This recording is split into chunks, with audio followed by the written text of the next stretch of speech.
Students, तो देखिए फिर से वही कहानी। लास्ट क्लास हम लोगों ने अपने चैप्टर में बात की थी किसके बारे में, हाँ एक तो मिक्स हम लोगों ने सीखा था कि परसेंट यील्ड कैसे कैलकुलेट करते हैं और परसेंट प्योरिटी कैसे कैलकुलेट करते हैं, और उसके ऊपर मैंने आपको एक क्वेश्चन भी दिया था। आओ सबसे पहले तो उसकी कहानी खत्म करें। देखिए आपके पास क्वेश्चन था कि how many grams of 90% pure Na2SO4 can be produce from 250 gram of 95% pure NaCl। ठीक, यहाँ रिएक्शंस भी आपको खुद ही लिखनी थी, सोचना भी सब कुछ खुद ही था। देखें NaCl को आपको Na2SO4 में कन्वर्ट करना है, तो मैंने क्या किया होगा, NaCl की रिएक्शन मान लो मैंने करवा दी K2SO4 से, तो उससे क्या होगा, Cl माइनस को SO4 में रिप्लेस कर लेंगे, मतलब आपकी रिएक्शन बन जाएगी Na2SO4 प्लस KCl। कुछ लोग इसको H2SO4 से रिएक्ट करवा के भी कर सकते हैं, तो वो भी आप लिख सकते हो, उससे कोई फर्क नहीं पड़ेगा। मेन चीज इसका कोएफिशिएंट 2 बनेगा और इसका 1 आएगा, वो फिक्स्ड है। सही है, चलिए अब आपको ये बताना है इसका 90% प्योर, मतलब ये जो भी बनेगा उसका मास नहीं बताना है, इसका जो इम्प्योर सैंपल रहा होगा उसका मास बताना है। थोड़ा देखना है, क्वेश्चन सॉल्व करोगे तभी समझ में आएगा। और आपको NaCl दिया हुआ है 250 ग्राम्स ऑफ 95% प्योर NaCl। थोड़ी कैलकुलेशन इसकी अजीब सी होगी, लेकिन आप सबसे पहला काम क्या करो, आप यहां से मास ऑफ प्योर NaCl निकाल लो। तो देखो मास ऑफ प्योर NaCl क्या आएगा, जो सैंपल है 250 ग्राम उसका 95%, जीरो से गया जीरो, सही ना। देखें आप चाहो तो इसको ऐसे लिख लो या ऐसे लिख लो, 5 2 ज़ा 10 और 5 5 ज़ा 25, 475/2। ठीक है, इतना ग्राम आपके पास NaCl है। उसको जरा सॉल्व मत करो, यहीं पे रख लो। अब आप यहां पर आए इस रिएक्शन पर, देखें इस रिएक्शन में NaCl कितना काम में आ रहा है, तो 2 × 58.5 यानी ये हो गया 117 ग्राम होगा। और इससे Na2SO4 कितना बन रहा है, देखो SO4 होता है 96, 23 × 2 46, 96 + 46 बन गया 142। तो इसके 117 ग्राम से ये 142 ग्राम बनना चाहिए था। बताओ इसके 1 ग्राम से Na2SO4 कितना बनेगा, 142/117। सही है, तो आपके पास कितना NaCl है, आपके पास NaCl है इतना, तो बताओ इतने से कितना बनेगा, 142/117 × 475/2। सही है, ये आ गया मास ऑफ Na2SO4 जो कि इतने NaCl से बनना चाहिए।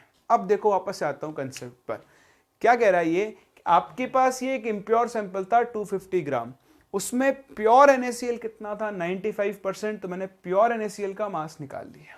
ठीक, अब मैंने पता किया कि इतने प्योर NaCl से कितना Na2SO4 बनना चाहिए, वो आ गया। लेकिन अब ये जो Na2SO4 बना, ये Na2SO4 किसी सैंपल का कितना परसेंट होगा, 90% होगा।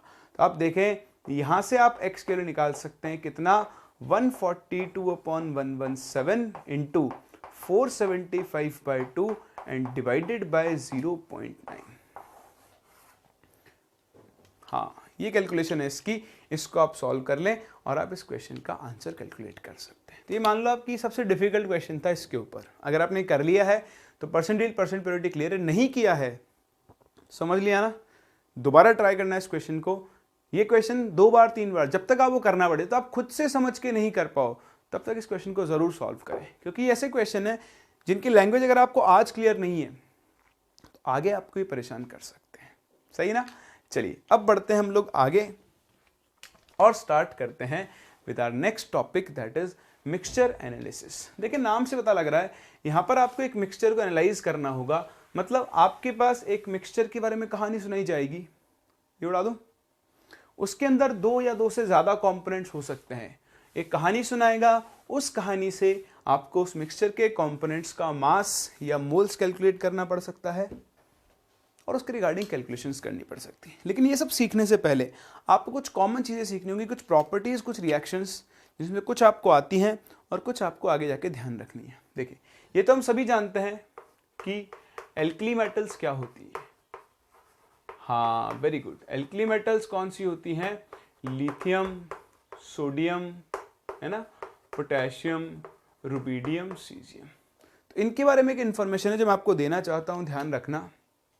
सी ऑल alkali metal carbonates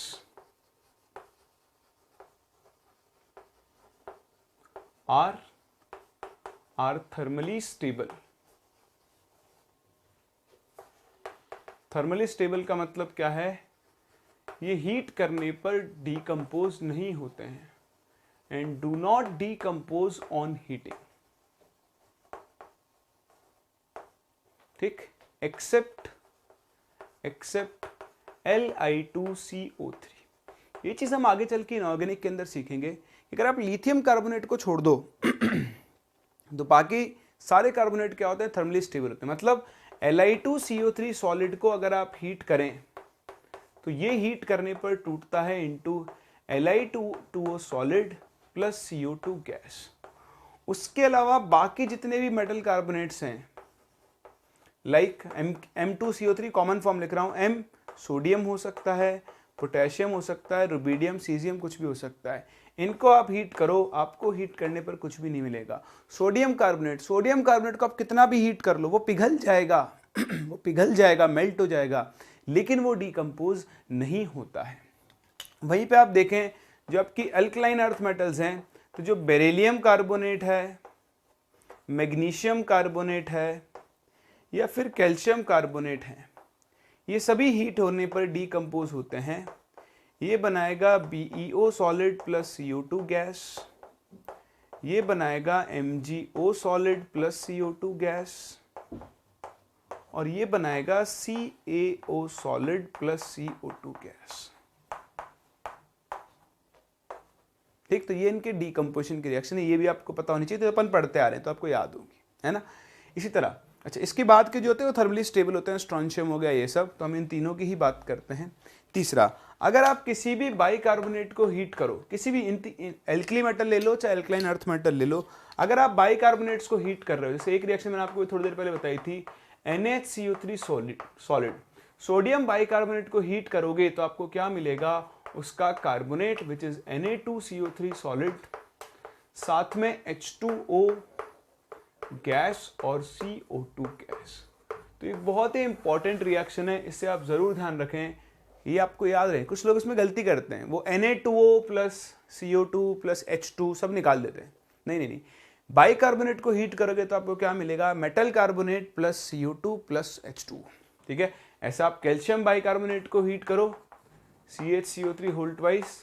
ठीक, तो यहां पे आपको क्या मिलता है? पहले CaCO3 मिलेगा, वो CaCO3 फिर से क्या होगा? डिकम्पोज, तो CaO plus H2O plus CO2 आपका फॉर्म हो जाएगा। क्या ये रिएक्शन इतनी इंपॉर्टेंट है नहीं, हमारे लिए इंपॉर्टेंट रिएक्शन है ये, तो ये एटलीस्ट इतने रिएक्शंस तो आपको ध्यान रखनी ही रखनी है। ठीक, दूसरा, मिक्सचर एनालिसिस के अंदर जब आप प्रॉब्लम्स के साथ डील करोगे तो आपको एक और इंफॉर्मेशन मिलेगी, दैट इज लॉस इन मास। ये लॉस इन मास वाला टर्म मैं आपको पहले भी सिखा चुका हूं। कंसेप्ट क्या है कि any loss in mass during a reaction is basically due to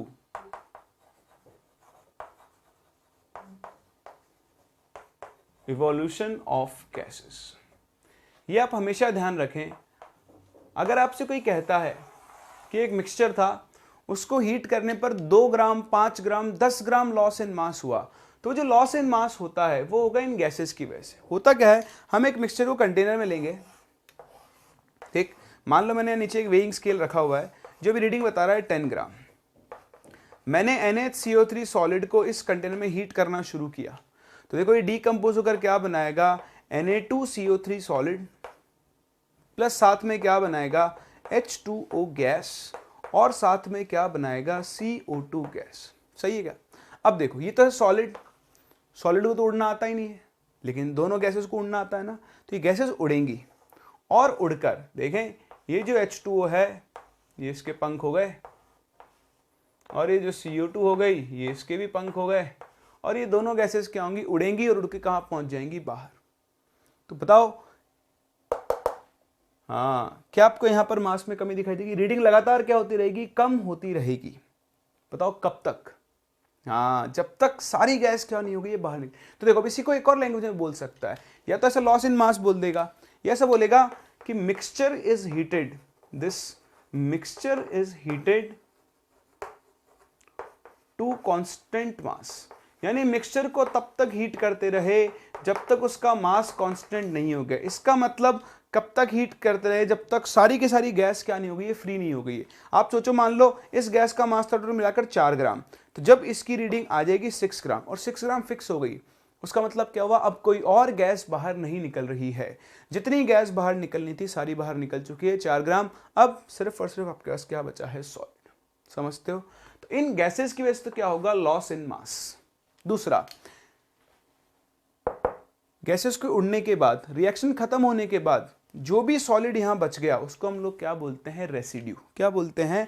residue. तो एक और टर्म है जो आपको यहां पर काम में लेना होता है, दैट इज कॉल्ड रेसिड्यू या फिर रेजिड्यू, आप जो भी इसको बोलना चाहें, प्रोनाउंसिएशन से कोई फर्क नहीं पड़ता है। This is what residue is, any solid left after decomposition. तो डीकंपोजिशन के बाद जो भी कोई सॉलिड बचेगा उसी सॉलिड को हम लोग क्या बोलते हैं? रेसिड्यू बोलते हैं। तो ध्यान दें, कई बार आपको रिएक्शंस के अंदर रेसिड्यू पहचानना होता है। जैसे मैं ये डायग्राम उड़ा दूं, इसकी जरूरत तो है ही नहीं, ठीक है। यहाँ पे आप और लगा के ये भी लिख देना, mixture is heated to constant mass. अब आप देखें, रेसिड्यू पहचानते हैं। रेसिड्यू, मान लो मैंने CaCO3 को हीट किया अकेले, तो CaCO3 को हीट करूंगा तो बताओ मुझे क्या क्या मिलेगा?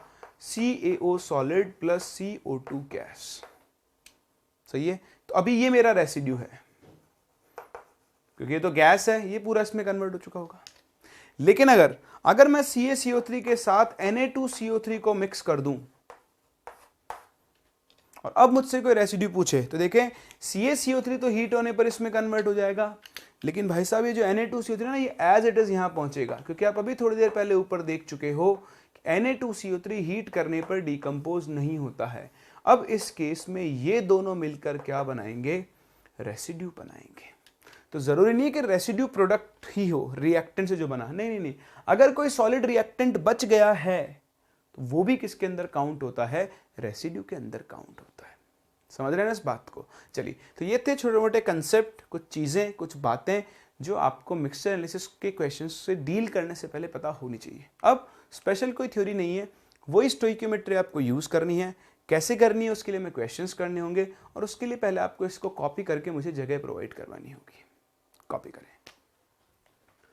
तो शुरू करते हैं क्वेश्चन के साथ, और जो मैंने आपको सिखाया उनको हम क्वेश्चंस के थ्रू ही ठीक है समझ सकते हैं।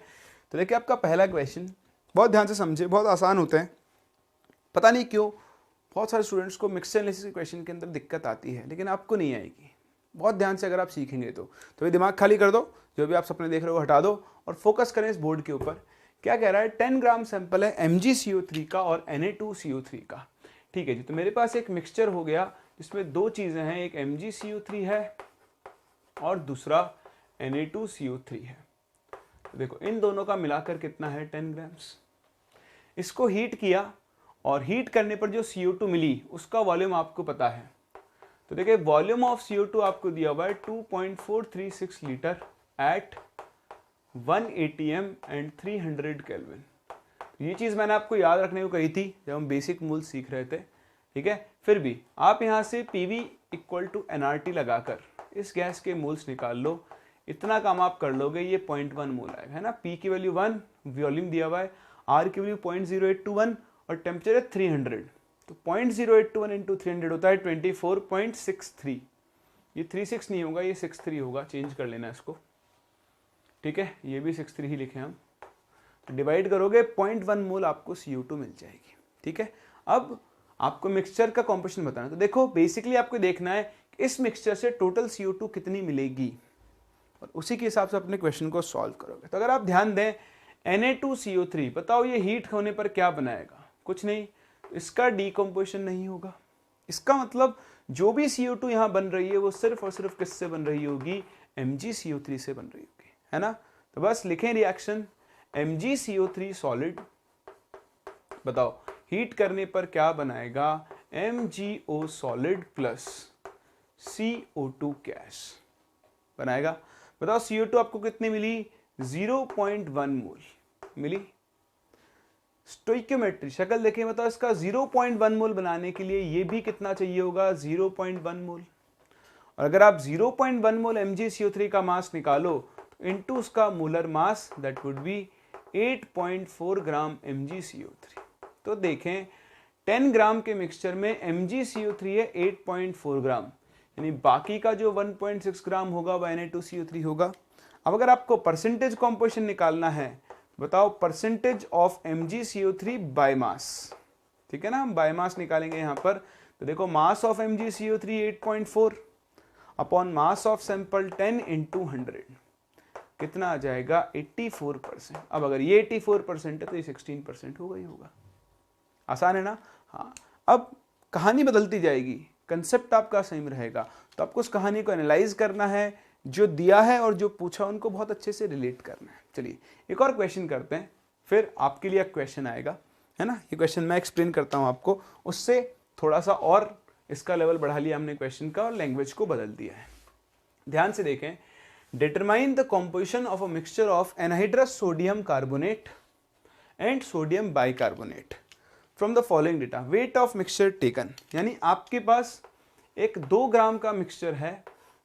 इस मिक्सचर में एक तो है Na2CO3 और एक है NaHCO3। आप चाहें तो वीडियो को पॉज करके इस क्वेश्चन को ट्राई कर सकते हैं। इसमें छोटी सी मिस्टेक है जो जनरली सभी लोग करते हैं, आप चेक कर सकते हैं कि आप वो मिस्टेक करोगे या फिर नहीं करोगे। मैं इस क्वेश्चन को सॉल्व करना शुरू कर रहा हूं। देखें कंसेप्ट क्या है, मिक्सचर का मास दिया है, loss in weight. Loss in weight मतलब जितनी भी गैसेस बनेगी उन सब का मास 0.11 ग्राम होगा, क्योंकि मैं आपको सिखा चुका हूं कि किसी भी रिएक्शन में जो लॉस इन मास होगा वो गैसेस की वजह से ही होता है। तो बताओ हीट करने पर इन भाई साहब पे क्या फर्क पड़ेगा, कुछ नहीं होगा इनका, तो है ना।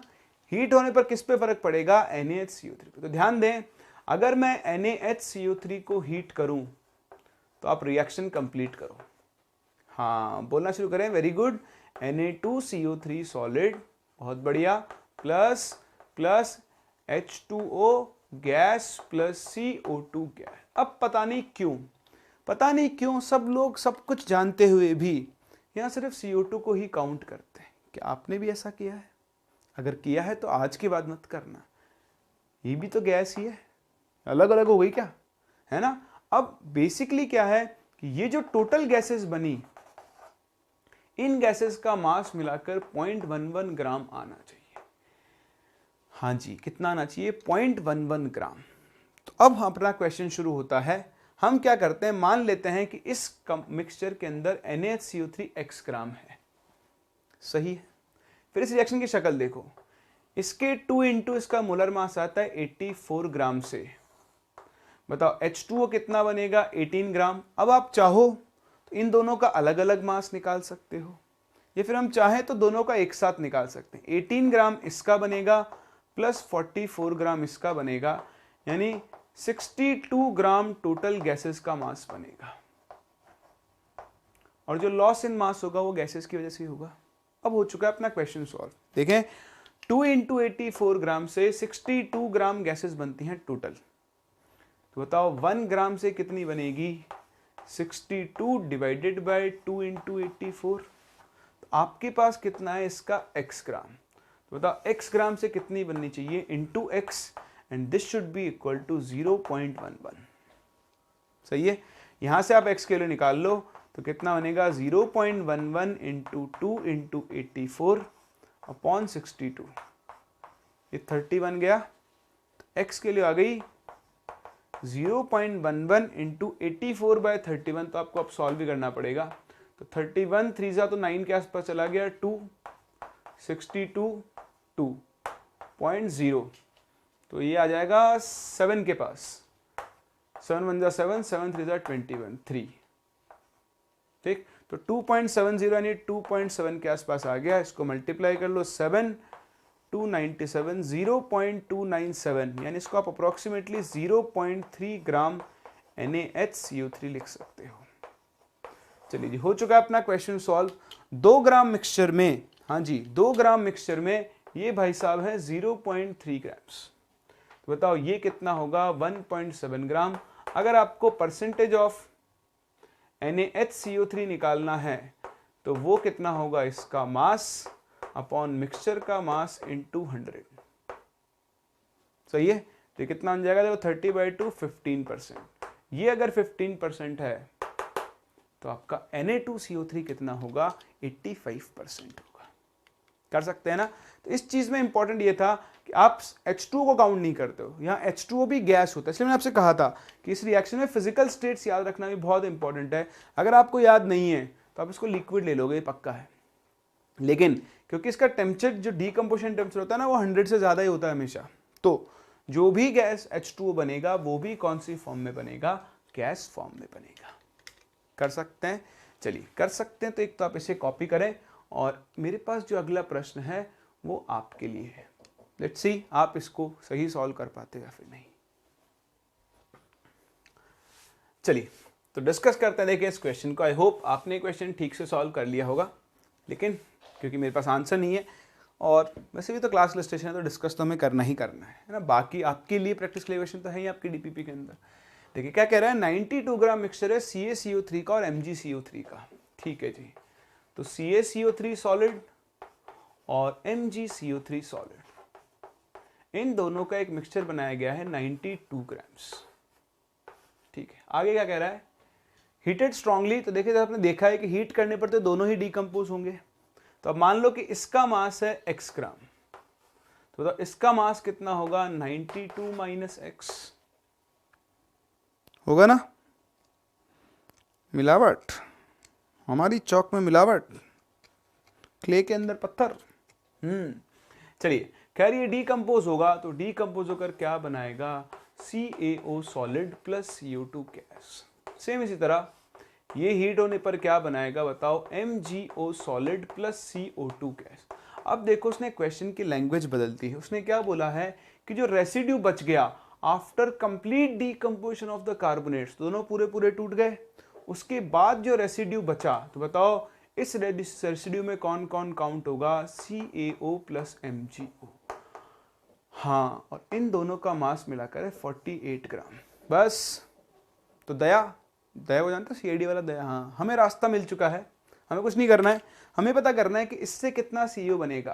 तो देखो इस रिएक्शन की शक्ल ये चिल्ला चिल्ला कर बोल रही है कि अगर आप CaCO3 का 100 ग्राम यूज करो तो आपको इसका 56 ग्राम मिलेगा, है ना। अब देखें, आप बड़े हो चुके हैं, मतलब आप बहुत अच्छे से स्टोइकियोमेट्री यूज करना सीख चुके हैं। तो मैं आपको और छोटी ट्रिक सिखाता हूँ। अब आप ऐसे हिसाब ना लगाएं। अब क्या करना है, इससे ये बनाना है ना, इससे ये बनाना है। ध्यान देना, जो बनाना है उसका मोलर मास अपॉन जिससे बनाना है उसका मोलर मास इनटू इसका मास, कितना हो गया, 92 माइनस x। अब आप बन जाओ एक्सप्रेस। क्या किया मैंने, आप सारे क्वेश्चन आप ऐसे सॉल्व करेंगे टीपीपी के अंदर भी। क्या ये बनाना है ना, ये बनाना है, किससे बनाना है, इससे बनाना है, इसका मास अपॉन जिससे बनाना है उसका mass, molar mass into given mass. Moles में खेल सकते हो, इसके मोल्स मतलब इसका कोएफिशिएंट अपॉन इसका कोएफिशिएंट इनटू इसके एक्चुअल मोल्स। समझ रहे हो ना मैं क्या कहना चाह रहा हूं। देखो जैसे ये बताओ, इसका मोलर मास कितना होता है, MgCO3 का 84 ग्राम, इसका कितना आएगा, 40 ग्राम। ये बनाना ना आपको इससे, तो इसका मास मोलर मास अपॉन उसका मोलर मास इनटू उसका मास x आ गए। ये दोनों मिलाकर 48 होने चाहिए। तो रखो values, 56 upon 100 into 92 minus x plus 40 upon 84 into x should be equal to 48। यहां से आप x के लिए सॉल्व कर लें, x की वैल्यू आ जाएगी। x की वैल्यू आ गई, आपको दोनों कंपोनेंट का मास पता लग जाएगा। कर सकते हैं, आसान था ना। चलिए तो इसी बात पे एक और क्वेश्चन आपके सामने, ये भी बहुत ही आसान क्वेश्चन है, ट्राई करें, फिर हम इसे भी डिस्कस करते हैं।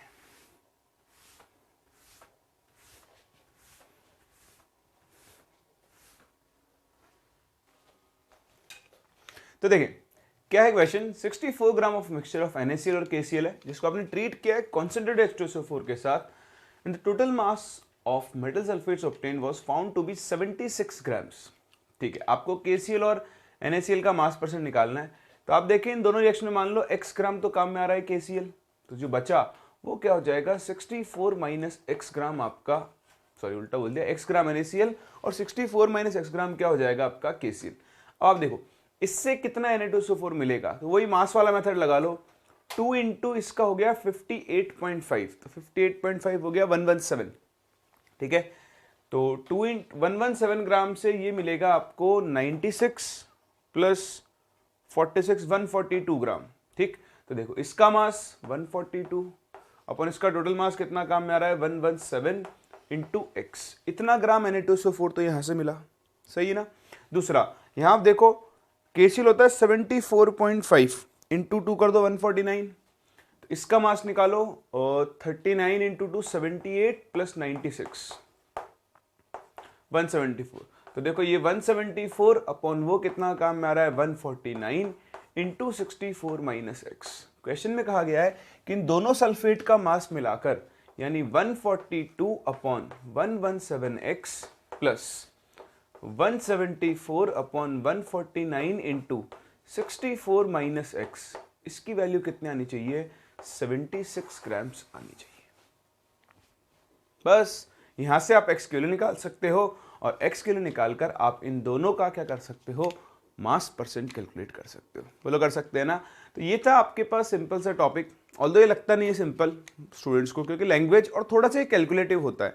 पता नहीं ऐसी क्या दिक्कत है कि मैथ्स में अगर कैलकुलेशन है तो लोग बड़े जोश से करते हैं, लेकिन जैसे ही केमिस्ट्री में से कैलकुलेशन आती है जोश सारा ठंडा हो जाता है। पता नहीं क्यों ठंडा हो जाता है? लोग चाहते हैं केमिस्ट्री में एक ही लाइन में आंसर आ जाए। तो देखें आप इनिशियल स्टेज पर हैं, इस चीज़ को बिल्कुल हटा दें। केमिस्ट्री में भी आपको 5 से 6 से 7 से 8 लाइन की कैलकुलेशन करनी पड़ सकती है जहां ज़रूरत हो, हर क्वेश्चन में नहीं करनी पड़ती। 50 में से 4 क्वेश्चन ऐसे होंगे जिनमें आपको काम करना पड़ेगा, तो करने से शर्माए ना और धड़ाधड़ से कैलकुलेट करना शुरू करते हैं। सही है। चलिए मिक्सचर एनालिसिस सीखने के बाद अब हम बढ़ रहे हैं आगे और एक और बहुत ही इंपॉर्टेंट टूल सीखने जा रहे हैं। हाँ जी, ये टॉपिक नहीं है, ये एक टूल है जो आपको कई जगह पर हेल्प कर सकता है। The name of the tool is POAC। नाम तो आप लोगों ने सुना ही होगा और नहीं सुना है तो कोई बात नहीं, आज सुन लो। POAC stands for principle of atom conservation. ये एक इतना पावरफुल टूल है कि ये 10 लाइन के क्वेश्चन को 1 लाइन में बदल देता है। हाँ, अगर सही जगह अप्लाई किया जाए। अगर आपने इसको गलत जगह अप्लाई कर दिया तो ये 1 लाइन के क्वेश्चन को 10 लाइन में भी कन्वर्ट कर सकता है। तो इसको कहाँ अप्लाई करना है कहाँ नहीं करना है उसके लिए कोई ट्रिक या वो नहीं है। आपको कॉमन सेंस से धीरे धीरे आप क्वेश्चंस करना शुरू करोगे तो उसके बेसिस पर आप ये पता कर पाओगे कि कहाँ आपको POAC यूज करनी चाहिए और कहाँ आपको POAC यूज नहीं करनी चाहिए। बोले बात समझ में आती है आपको? चलिए तो देखते हैं प्रिंसिपल ऑफ एटम कंजर्वेशन क्या कहता है। नाम से पता लग रहा है, देखो हम जब भी किसी रिएक्शन को बैलेंस करते हैं, जैसे मान लो ये मेरी रिएक्शन है C5H12, इसको मैंने O2 के साथ जलाया तो बताओ ये क्या बनाएगा? हाँ वेरी गुड, ये बनाएगा CO2 प्लस H2O। सही है ना। अब जब आप इस रिएक्शन को बैलेंस करते हो दोनों तरफ से, तो बताओ बैलेंस करते टाइम आपके दिमाग में क्या चीज चल रही होती है? हाँ, हमारे दिमाग में क्या चल रहा होता है कि जितने कार्बन एटम्स इस तरफ उतने ही कार्बन एटम्स इस तरफ, ऐसे बैलेंस करते हो ना। जितने हाइड्रोजन एटम्स इस तरफ उतने ही हाइड्रोजन एटम्स इस तरफ भी होंगे। सिमिलरली जितने ऑक्सीजन इधर 16 उतने ही ऑक्सीजन यहां पर भी होने चाहिए। क्या आप ऐसे ही बैलेंस करते हो? बिल्कुल, दुनिया के सभी लोग ऐसे ही रिएक्शन को बैलेंस करते हैं। तो आप ध्यान से देखें, इसका मतलब आपने ये बोला है कि एक रिएक्शन के अंदर जो नंबर ऑफ एटम्स हैं वो कंजर्व्ड है। मतलब जितने एटम्स से आपने शुरू किया था उतने ही एटम्स आपको कहां मिलने चाहिए? बाद में भी मिलने चाहिए। तभी तो आप कह रहे हो कि जितने एटम्स इधर उतने ही कार्बन एटम्स इधर, जितने हाइड्रोजन इधर उतने ही हाइड्रोजन इधर। क्या ये सही है? चलिए तो हम ये बोल सकते हैं कि since during a chemical reaction number of atoms remain conserved। so इतना समझ में आ गया कि एक रिएक्शन में नंबर ऑफ एटम्स क्या रहता है? कंजर्व्ड। अब देखो इसी चीज का हम फायदा उठाएंगे। क्या करेंगे? फायदा उठाएंगे। अगर किसी रिएक्शन में नंबर ऑफ एटम्स कंजर्व्ड रहते हैं तो हम ये भी बोल सकते हैं कि उन एटम्स के मोल्स भी क्या रहेंगे, कंजर्व। बहुत ध्यान से देखना। आप देखो, बताओ मुझे, बताओ इस मॉलिक्यूल के यहाँ कितने मोल काम में आ रहे हैं, 1 मोल, ठीक। अच्छा बताओ इसके 1 मोल में कार्बन के कितने मोल्स होंगे, 5 मोल्स, सही क्या? यानी यहां रिएक्टेंट साइड में अगर देखो कार्बन और कहीं नहीं है, यहीं पे है, और मेरे पास कार्बन के 5 मोल्स हैं, है या नहीं, है ना? अच्छा तो इधर आओ, इधर बताओ इधर कार्बन के कितने मोल्स हैं। देखो CO2 में कार्बन का 1 मोल है, लेकिन आपका CO2 टोटल कितनी है, 5। तो देखो यहाँ कार्बन के भी कितने मोल्स हैं, 5 मोल है? अगर आप देखें हाइड्रोजन, बताओ यहाँ हाइड्रोजन के कितने मोल्स हैं, 12 मोल हाइड्रोजन एटम्स हैं आपके पास यहाँ। बताओ यहाँ कितने हैं, यहाँ पर भी 12 मोल हाइड्रोजन एटम्स हैं। अगर आप ऑक्सीजन गिनो 8 2 16, आपके पास 16 मोल हाइड्रोजन एटम्स हैं, और यहाँ आप गिनो 5 2 10 प्लस 6, इधर भी आपके 16 मोल ऑक्सीजन एटम्स हैं, है ना? इसका मतलब क्योंकि रिएक्शन के अंदर नंबर ऑफ एटम्स कंजर्व्ड है, तो हम ये भी बोल सकते हैं कि उन एटम्स के मोल्स भी हमेशा क्या रहेंगे, कंजर्व्ड, और इसी के ऊपर काम करती है हमारी POAC। अगर मैं इस चीज को लिखना चाहूं तो देखो मैं इसको ऐसे लिख सकता हूं। हमने कार्बन के 5 मोल कैसे निकाले कि भाई एक मॉलिक्यूल में 5 कार्बन है, तो 5 × 1 मोल, सही है। बताओ अगर इसके यहाँ पे 2 मोल होते तो आप कितना लिखते, 5 × 2 मोल, तब 10 मोल कार्बन हो जाता। अगर ये यहाँ पर 3 होता तो आप कितना लिखते, 5 × 3 मोल। बोला ऐसे कैलकुलेट करते ना। तो इसी चीज का हम फायदा उठाएंगे। और अब देखो ये तो आपने सीख लिया, पहले तो थ्योरेटिकल बात कि एक रिएक्शन के अंदर since number of atoms conserved होते हैं, तो उन एटम्स के मोल्स भी क्या होते हैं, कंजर्व्ड होते हैं, सही है। अब इसी चीज को हम स्टेटमेंट फॉर्म में लिखने जा रहे हैं। फिर आपको ये स्टेटमेंट याद बात नहीं रखना है, समझना और भूलना है। मेन चीज आपको POAC लगाना आना चाहिए। So moles of atoms will also remain conserved, ठीक। तो क्योंकि एक रिएक्शन में नंबर ऑफ एटम्स कंजर्व रहते हैं, तो उन एटम्स के मोल्स भी क्या रहते हैं, कंजर्व। ये तो बस स्टेटमेंट समझ में आया तो बढ़िया, नहीं आया तो और भी बढ़िया, क्योंकि मेन चीज आपको POAC लगानी आनी चाहिए। वो अभी थोड़ी देर में आ जाएगी, 2-3 बार अप्लाई करेंगे ना, तब अपने आप आ जाएगी। चलिए जी, तो मैं आपके सामने फिर से रिएक्शन लिखता हूं। Let's say C4H10 plus O2 gives CO2 plus H2। एक इंपॉर्टेंट चीज, POAC एक बहुत ही काम का टूल है। कब? जब आप रिएक्शन बैलेंस नहीं कर पा रहे हो और आप रिएक्शन को बैलेंस करना ही नहीं चाहते हो, तो POAC लगाना बहुत यूजफुल रहता है। सही रिएक्शन है, मैं इस रिएक्शन को बैलेंस नहीं करना चाहता, ठीक। POAC हमेशा एक एटम पर लगती है। जैसे मैं इस रिएक्शन लगाऊं POAC फॉर कार्बन, बहुत ध्यान से सीखना, इसकी कोई थ्योरी नहीं है, क्योंकि एक टूल है, तो आप इस टूल को अप्लाई करना आना चाहिए। बताओ आपको यहाँ कितने कार्बन दिख रहे हैं, 4। अच्छा अगर मैं 2 कर दूं तो कितने कार्बन हो जाएंगे, नहीं 8 नहीं होंगे, 4 ही रहेंगे। POAC लगाते टाइम आप स्टोइकियोमेट्रिक कोएफिशिएंट्स को कंसीडर नहीं करेंगे। चाहे तो इसे आप हाईलाइट करके यहाँ लिख ले, do not consider stoichiometric coefficients while applying POAC।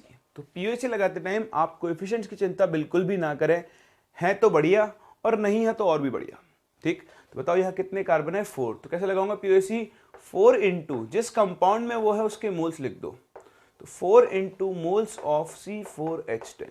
अभी हम रिएक्टेंट साइड देख रहे हैं। बताओ क्या यहाँ कार्बन है, नहीं है ना, इक्वल टू यहां कार्बन है कितना है, 1। तो क्या लिखोगे, 1 × मोल्स ऑफ CO2। बताओ क्या यहां कार्बन है, नहीं ना, बस ये हो गई कार्बन के लिए POAC। अब देखो फायदा क्या, अगर आपको ये दिया है और ये पूछा है तो भाड़ में गई बैलेंसिंग, मुझे रिएक्शन बैलेंस करने की जरूरत है ही नहीं।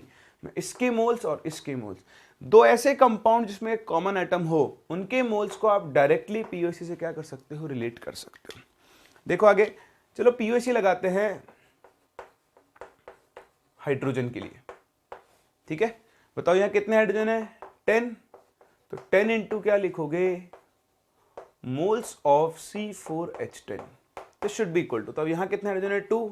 तो 2 × क्या लिखोगे, मोल्स ऑफ H2। सही है। देखिए सेम इसी तरह, ये तो लिख लिया होगा ना आपने। इसी तरह देखो हम ऑक्सीजन के ऊपर पीओसी लगा सकते हैं। किसके ऊपर लगा सकते हैं? ऑक्सीजन के ऊपर पीओसी लगा सकते हैं। तो अगर मैं ऑक्सीजन के ऊपर पीओसी लगाऊं तो बताओ ऑक्सीजन के लिए पीओसी क्या बनेगी? यहाँ कितना ऑक्सीजन? एक भी नहीं है। यहाँ कितना है? 2। तो आप क्या लिखोगे? 2 into moles of O2 should be equal to, यहाँ कितना है? 2, तो 2 into moles of CO2 plus ये कितना है? 1, तो 1 इंटू मोल्स ऑफ H2। जी हाँ, जहां जहां ऑक्सीजन दिखते जाएं उन सबके मॉलिक्यूल्स को आप क्या करते हैं? ऐड, क्योंकि जो ऑक्सीजन यहां से चला उसका कुछ पार्ट यहां पर भी है, कुछ पार्ट यहां पर भी है, तो टोटल बैलेंस करोगे तो इधर का oxygen should be equal to इधर का ऑक्सीजन। बोलो कर सकते हैं। इस तरह से हम क्या कर सकते हैं? किसी भी गिवन रिएक्शन के ऊपर पीओसी लगा सकते हैं। अब इस पीओसी लगाने आने के अपने पास बहुत सारे फायदे हैं। देखिए सामने एक बार एक क्वेश्चन करते हैं हम लोग। क्वेश्चन क्या है आपका? आपको याद होगा मैंने आपको स्टोइकियोमेट्री में क्वेश्चन करवाया था कि calculate the mass of CO2 gas obtained by the combustion of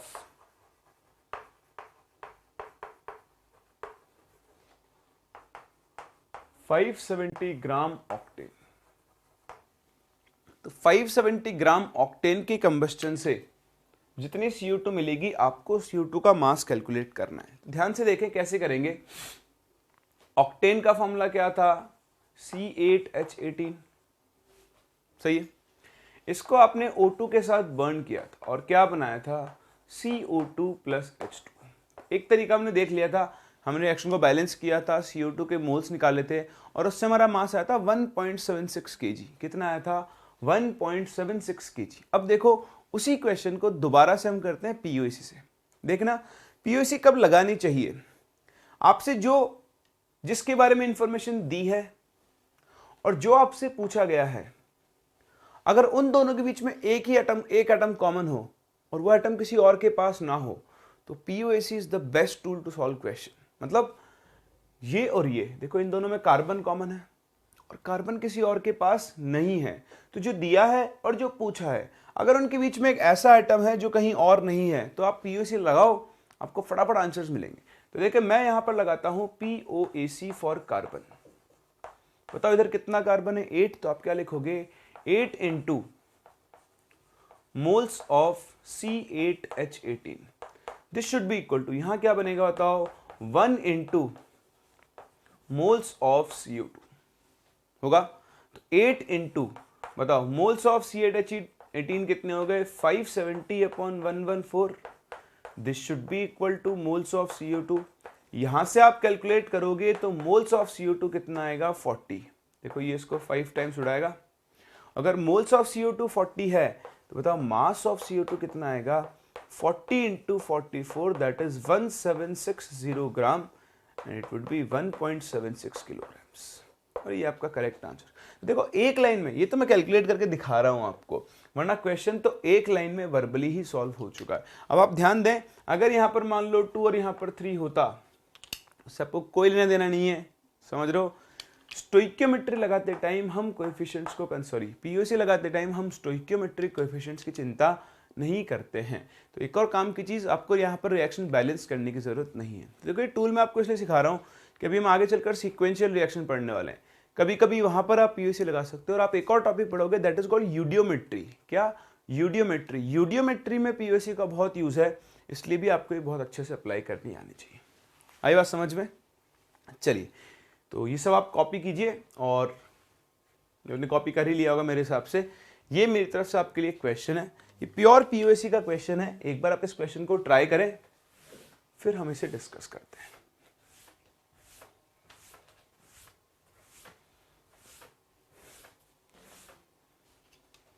अब देखिए ये जो आपका क्वेश्चन है ये प्योर पीओसी का एप्लीकेशन, इसमें और कुछ लग ही नहीं सकता है। ठीक है, ध्यान से सुने। आपने कंपाउंड लिया K2CO3, ठीक है, और इसका मास लिया आपने 55.2 ग्राम्स। इसका मोलर मास निकाल लो। 39 इंटू 2 78, 78 प्लस ये होता है 60, तो इसका मोलर मास आपको मिल जाएगा 138 ग्राम्स। तो देखो आप इसके मोल्स निकाल सकते हो। ये कह रहा है इसकी रिएक्शन से पता नहीं किस किस रिएजेंट से करो, it is reacted by a series of reactants to convert. एक इंफॉर्मेशन बड़ी इंपॉर्टेंट दी जाती है ऐसे क्वेश्चंस में, कह रहा है कि all the carbon is converted into this product K2ZN3 FeCN6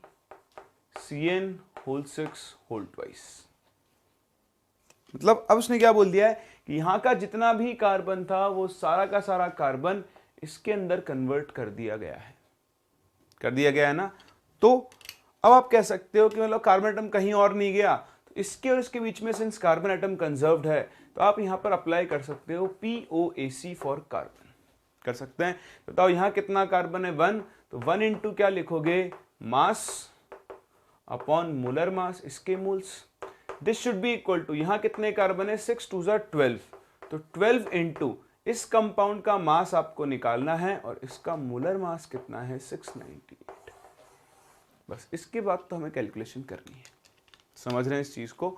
तो ये है आपका POAC, एक बहुत ही पावरफुल टूल है, बस इसे आपको ठीक से अप्लाई करना है। चलो मैं आपको एक चीज बताऊं, एक बार आपने टूल सीख लिया, अभी हम आगे यूज भी करेंगे, मैं आपको बताता हुआ चलूंगा। बाकी धीरे धीरे आप अपने कॉमन सेंस से सीखते हुए चलोगे कि कहाँ POAC अप्लाई करनी है, कहाँ POAC अप्लाई नहीं करनी है। ठीक है, एक चीज आपको पक्का ध्यान रखनी है, अगर दो कंपाउंड्स जो दिया है और जो पूछा उनके बीच में एक ऐसा आइटम है जो कहीं और नहीं है, तो वहां POAC सबसे बढ़िया काम करता है, जो मैंने आपको पिछले क्वेश्चन में एक्सप्लेन भी किया। चलिए, तो ये था अपना एक छोटा सा mathematical tool, principle of atom conservation. अब हम लोग मूव कर रहे हैं अपने अगले टॉपिक की तरफ, जिसका नाम है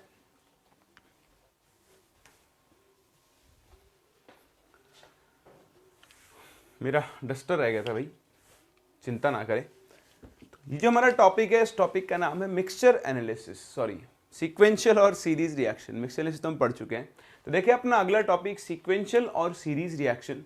यहाँ पे देखो आपको नाम से पता लग रहा है सीक्वेंस में रिएक्शंस होंगी। सीक्वेंशियल रिएक्शन में क्या बोलते, किनको बोलते हैं, देखो जब एक रिएक्शन में कुछ प्रोडक्ट बना A gives B plus C, ये B फर्दर किसी और से रिएक्ट करके क्या बना दे E, और ये E फर्दर G से क्या बना दे F,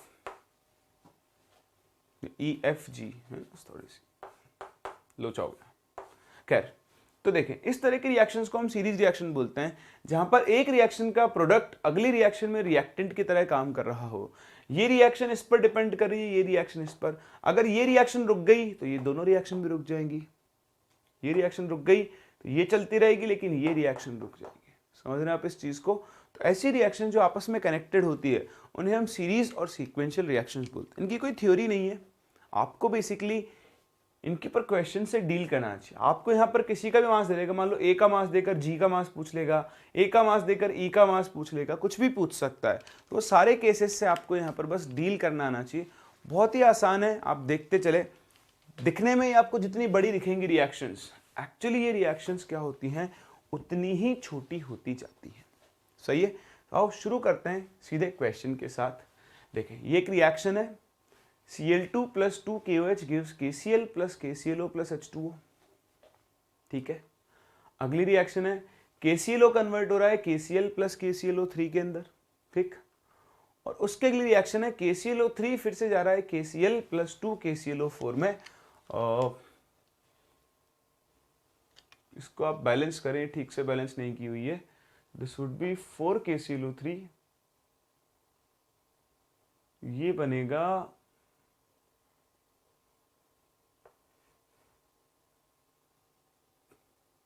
12 है ना ऑक्सीजन। इसको आप एक काम करो 3 KClO4 कर लो, 12 ऑक्सीजन 12 ऑक्सीजन 4 KCl 4 KCl। ठीक है, ये आपकी बैलेंस रिएक्शन है, स्प्रिंट हो गया इसके अंदर। तो ये तीन रिएक्शंस आपको दी हुई हैं, सीक्वेंशियल रिएक्शंस हैं। और आपसे क्या क्या पूछ रहा है, पहला calculate the mass of KClO4 produced when 568 gram Cl2 is used. Second, what mass of KCl and KClO3 are produced. ठीक है, और what mass of Cl2 is required to produce 69.25 gram KClO4। तो तीन चीजें आपको यहां पर बतानी है, तीनों पार्ट हैं इस क्वेश्चन के। आइए डिस्कस करना शुरू करते हैं। सबसे पहले तो हम रिएक्शंस को लिख ले थोड़ा सा स्पेस देकर। तो Cl2 प्लस 2KOH, ये क्या बना रहा है, KCl plus KClO plus H2। ठीक, दूसरा ये जो KClO बना वो क्या बनाएगा, KCl प्लस KClO3। ठीक, और लास्ट में जो आपका 4KClO3 है ये क्या बनाएगा, KCl प्लस 3KClO4। अच्छा, ये आपको दिखाई दे रहा है यहाँ पे, आउट तो नहीं है, ठीक है ना।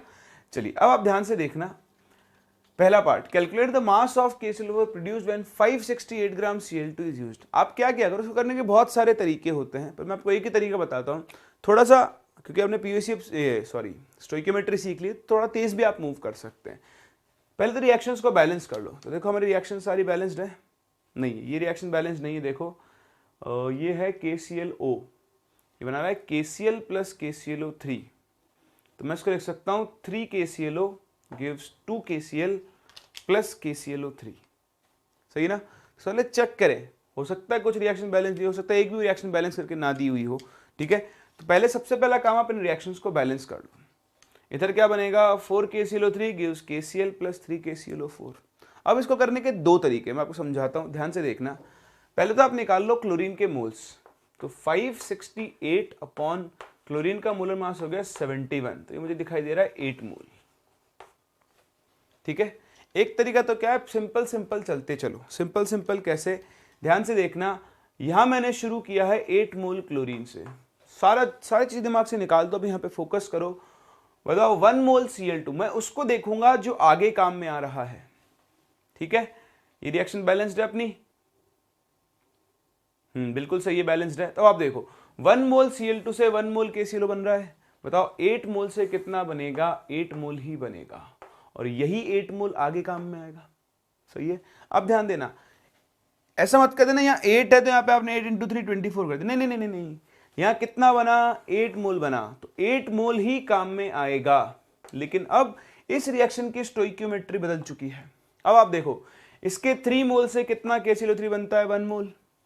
तो अब मैं डायरेक्ट चीज सिखाती हूँ ना आपको, ये निकालना है ना, इसका कोफिशिएंट अपॉन उसका कोफिशिएंट इनटू उसके मोल्स, 8/3 मोल बन गया। यही 8/3 मोल यहां पर आगे काम में आएगा। बताओ इससे कितना, क्या बताना है आपको, KClO4 बताना है, तो 4 से 3 बन रहा है ना, तो ये अगर आपको निकालना है तो इसका कोएफिशिएंट अपॉन उसका कोएफिशिएंट इनटू इसके मोल्स। देखो 3 से 3 गया, 2 गया, आपको मिलेगा 2 मोल KClO4। तो 2 मोल का मास निकालो, तो 2 इंटू इसका मोलर मास, देखो KClO3 होता है 122.5, है ना, KClO3, उसमें आप एक ऑक्सीजन और जोड़ दो तो 138.5। तो ये आपको मिल जाएगा 277 ग्राम। ये हो गया आपका क्वेश्चन। कुछ नहीं करना, आपस में रिलेट करते हुए चलना है बस। ठीक है, समझ में आ गया। इसका एक और तरीका है, आप चाहो तो सारी रिएक्शंस को ऐड भी कर सकते हो। ठीक, तो ये तो था मेथड नंबर 1। वैसे मैं आपको मेथड 1 ही रिकमेंड करूंगा, बट कभी कभी आपके मेथड 2 भी काम में आता है, इसलिए आपको सेकंड मेथड से भी देख लेना चाहिए। सेकंड मेथड क्या है, आप इन रिएक्शंस को ऐड करो। अब जब आप रिएक्शंस को ऐड कर रहे होंगे, क्या कर रहे होंगे, ऐड कर रहे होंगे, तो आपको ध्यान रखना है, ये जो स्पीसीज है जो आगे काम में आ रही है, इनको हम बोलते हैं इंटरमीडिएट्स। क्या बोलते हैं, इंटरमीडिएट। ये इंटरमीडिएट्स आपस में कैंसिल होने चाहिए। देखो अपोजिट साइड है ना, जब ऐड करोगे तो ये इसको कैंसिल करेगा, ये इसको, लेकिन सिर्फ तब जब दोनों के कोएफिशिएंट्स क्या होंगे, सेम। तो आप बैलेंसिंग ऐसे ही करोगे, यहां से शुरू करो, ये 4 KClO3 है ना, तो यहां पर भी 4 KClO3 होना चाहिए। तो देखो आप रिएक्शन को क्या लिखोगे, पहले सबसे थर्ड रिएक्शन लिख लेते हैं, 4 KClO3 gives KCl plus 3 KClO4। ये मेथड आप अपने आप ही यूज नहीं करोगे क्योंकि थोड़ा सा ये लेंदी होता है, पहले आपको रिएक्शंस बैलेंस करनी पड़ेंगी, बट फिर भी आना चाहिए, कहीं कहीं ये यूज में आता है। दूसरा, अब यहाँ 4 है तो यहाँ भी 4 होना चाहिए, तो अब इस रिएक्शन को 4 से मल्टीप्लाई करो, तो रिएक्शन क्या बन जाएगी, 12 KClO gives 8 KCl plus 4 KClO3। सही है, अब अगर ये 12 है तो ये भी 12 होना चाहिए, तो फिर उस पूरी रिएक्शन को 12 से मल्टीप्लाई कर दो तो रिएक्शन बन जाएगी 12Cl2 plus 24 KOH gives 12 KCl plus 12 KClO plus 12 H2। अब आप देखें, आप इन तीनों रिएक्शंस को ऐड करें, तो जैसे ही ऐड करोगे ये और ये कैंसिल, ये और ये कैंसिल, बताओ नेट रिएक्शन क्या बनेगी 12Cl2 प्लस 24 KOH गिव्स क्या बनाएगा, देखो 12 plus 8 20 plus 1 21 KCl plus 3 KClO4 plus 12 H2। सही है। अब आप देखो, मेरे पास Cl2 के 8 मोल्स हैं, तो Cl2 से KClO4 कितना बनेगा ये निकालना है, तो इसका कोएफिशिएंट अपॉन Cl2 का कोएफिशिएंट इनटू उसके मोल्स, फिर से आपको मिल जाएगा 2 मोल KClO4 जिसका मास आएगा 277 ग्राम्स। सही है। तो आप ऐसे भी कर सकते हैं, लेकिन ये मेथड सबसे बेस्ट रहता है। फटाफट अभी तो क्या सिखाया मैंने आपको, थोड़ा सा प्रैक्टिस करो, क्वेश्चंस करोगे तो आप खटाखट रिलेट करना शुरू करते, इससे ये इससे ये इससे ये और ये आ गया आंसर। सही है। चलिए, तो बता मैंने आपको दोनों मेथड दिए, एक बार आप कॉपी कर लो, फिर हम इसका सेकंड पार्ट भी और थर्ड पार्ट भी सॉल्व करेंगे, लेकिन अब हम सिर्फ इसी मेथड से सॉल्व करेंगे। सही है। चलिए कॉपी कीजिए। चलो अब मूव करते हैं, देखो इसके सेकंड पार्ट के ऊपर। तो आपको सेकंड पार्ट सॉल्व करना है, तो उसके लिए क्या करना है, what mass of KCl and KClO3 is produced. अब ध्यान से देखें, आपको ये देखना पड़ेगा, दोनों अलग अलग पार्ट है ना, सेम पार्ट नहीं है। तो KCl यहां भी बन रहा है, यहां भी बन रहा है, यहां भी बन रहा है। ठीक, वैसे KCl कैलकुलेट करने का सबसे बढ़िया तरीका था जो मैंने रिएक्शंस को ऐड किया था। ठीक है, तो आपने अगर ध्यान दिया हो, हमारे पास बैलेंस रिएक्शन में Cl2 का कोएफिशिएंट था 12, और देखो इसको मल्टीप्लाई किया था 4 8 12, और KCl का था 21। तो देखो 8 मोल है आपके पास ये, तो 21 अपॉन 12 इंटू 8 इंटू उसका मोलर मास 74.5 ग्राम। यहां से आप सारा KCl निकाल सकते हो जितना भी बना, क्योंकि जो भी बना सब कुछ ऐड होके यहां आ चुका है। तो ऐसे केसेस में या तो आप अलग अलग कैलकुलेट करो, है ना, या फिर क्या करो, पूरी रिएक्शन को ऐड करो और डायरेक्ट आप सारा KCl कैलकुलेट कर सकते हो। सेम चीज आप KClO3 की नहीं लगा सकते, क्यों, क्योंकि KClO3 इंटरमीडिएट है, ये यहाँ के बाद तो कंज्यूम हो रहा है, तो कैंसिल ही हो जाएगा, तो इसको आपको अलग अलग करना पड़ेगा। तो फिर से वही कहानी, 8 मोल से ये बनेगा 8 मोल, इसी का 8 मोल आगे काम में आएगा। अब आपको ये निकालना है, तो देखो 3 से बन रहा है 1, 1 से बनेगा 1/3 इंटू 8 बस, और यही इसके मोलर मास से मल्टीप्लाई कर दो, ये आपको मिल गया कि कितना KClO3 फॉर्म होगा। कर सकते हैं, समझ में आ रहा है, कुछ नहीं है, सिंपल मोल से मोल को रिलेट करना है और आपको अपने आंसर्स कैलकुलेट करने। देखिए थर्ड पार्ट उल्टा करना है। चलो उल्टा करना है तो हम रिएक्शन को एक और बार लिख लेते हैं और फिर इसको उल्टा करते हैं। देखो क्या होगा, ये वाला केसेस है। अब आपको Cl2 बतानी है, तो Cl2 प्लस 2 KOH, बताओ रिएक्शन क्या बनेगी, KCl plus KClO plus H2। दूसरा, ये जो KClO बना ये क्या बनाएगा, KCl प्लस KClO3, और फिर जो KClO3 बना वो और क्या बनाएगा, KCl प्लस KClO4। ठीक है, तो बैलेंस हमने कर लिए रिएक्शन सारी, 3 KCl, ये 2 KCl, ये 4 KClO3 और ये 3 KClO4। अब आपको इसका मास दिया है, तो देखो इसका 69.25 ग्राम है, अपॉन इसका मोलर मास आता है 138.5, यानी इसका हाफ मोल हो गया।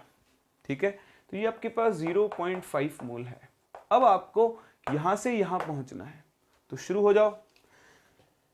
3 के लिए कितना चाहिए, 4, तो देखो इसके लिए कितना चाहिए होगा, 4/3 इंटू 0.5। सही है, ये कहां से आया होगा, ऊपर से, तो यहां पर इतना भी ये कितना ही रहा होगा, 4/3 इंटू 0.5। अब इसके 4/3.5 से कितना बनेगा, तो 1 से बनता है 3, इतने से बन जाएगा 4/3 इंटू 0.5 इंटू 3, दैट इज 2 मोल। तो ये आपको 2 मोल KClO मिलेगा। ये 2 मोल KClO ऊपर से काम में आया होगा और इसका 2 मोल बनाने के लिए Cl2 भी कितना काम में आया होगा, 2 मोल।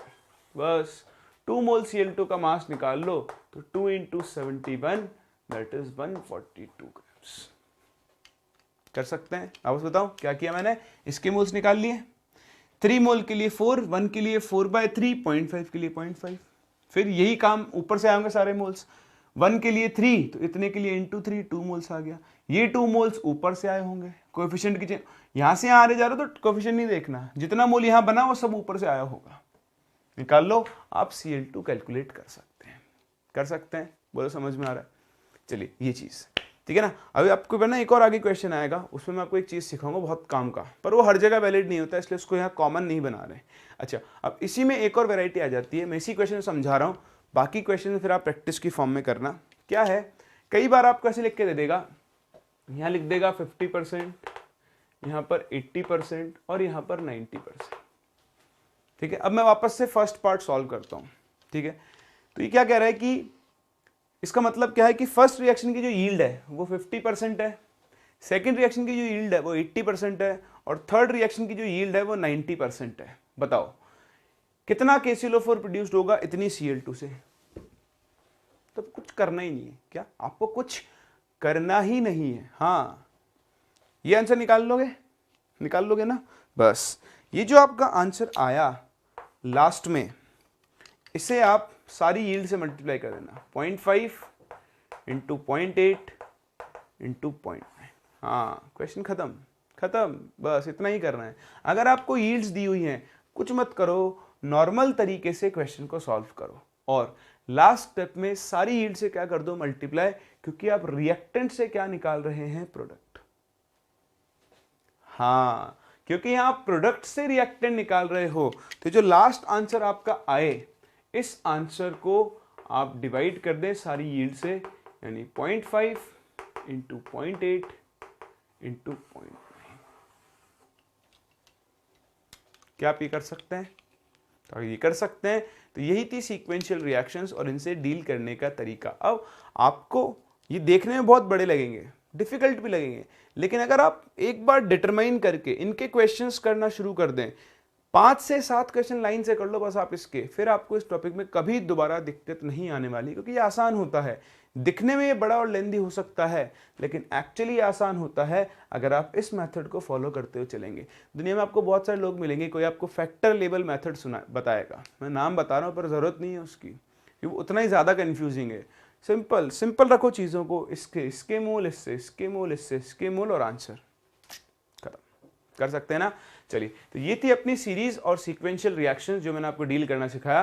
परसेंट यील्ड का केस ध्यान रखें, अगर आप रिएक्टेंट से प्रोडक्ट निकाल रहे हैं तो लास्ट स्टेप में सारी यील्ड से मल्टीप्लाई कर दें, और अगर आप प्रोडक्ट से रिएक्टेंट निकाल रहे हो तो यील्ड से डिवाइड कर दें। इसका सेकंड पार्ट, अगर आपको KClO3 निकालना था, KClO3, तो यहां से यहां तक आते, यहां से यहां तक, ये आंसर आ गया। अब यहां पर कौन कौन सी यील्ड काम में आ रही है, 50 और 80, तो इसको आप 0.5 और 0.8 से मल्टीप्लाई कर दो। समझ रहे हो, ये KCl निकाला था ना हमने, तो KCl तो सारी रिएक्शंस के लिए काम में आएगा, तो जो KCl का आंसर आ रहा था उसको भी सारी यील्ड से आप मल्टीप्लाई कर दोगे, आपको अपने आप अपना आंसर मिल जाएगा। सही है। चलिए, तो ये था मेरी तरफ से सीरीज और सीक्वेंशियल रिएक्शंस। इन चीज़ों का आप ध्यान रखें, और अब आज के लिए हम इतना ही डिस्कस कर रहे हैं, इतना ही पढ़ रहे हैं। आपको एक क्वेश्चन में होमवर्क दे रहा हूँ, सेम इसी पैटर्न के ऊपर, रिएक्शन भी मैंने आपको बैलेंस करके दी है, तो आप इस क्वेश्चन को ट्राई करें, एक काम। दूसरा, जो आपके पास DPP में सीरीज और सीक्वेंशियल रिएक्शन के क्वेश्चंस हैं, आप उन्हें ट्राई कर लीजिए। नेक्स्ट क्लास हम मिलते हैं, पहले हम इस क्वेश्चन के आंसर को डिस्कस करेंगे, इसके बाद 1-2 वैरायटी और करेंगे इसी के ऊपर बेस्ड, और फिर हम लोग आगे बढ़ेंगे। तो मिलते हैं नेक्स्ट लेक्चर और यहाँ से आगे कंटिन्यू करते हैं।